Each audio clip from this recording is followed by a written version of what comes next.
ជីវិតអ្នករស់ស៊ីគឺរវល់មួយថ្ងៃពេញតែម្ដងតែបើមិនឆ្លៀតទេគឺអត់បាននាំកូនចេញទៅក្រៅទេបើនៅតែផ្ទះមើលតែទូរស័ព្ទហើយនឹងទូរទស្សន៍នឹងឯងចឹងហើយថ្ងៃនេះក៏ឆ្លៀតពេលខ្លះគឺនាំកូនទៅរត់លេងនៅសួនសត្វ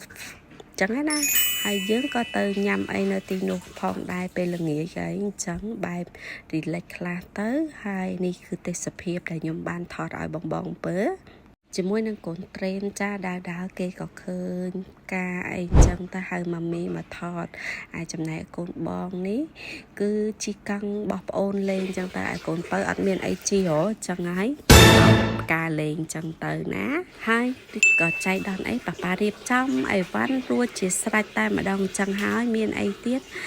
គឺយើងអត់ភ្លេចគេជាមួយនឹងទឹកម្ជូរព្រឹកហើយនឹងទឹកត្រឡាចរបស់ម៉ាមីឌីសឺតចាគឺអូនចូលចិត្តអត់ផ្អែមខ្លាំងទេជូរជាតិ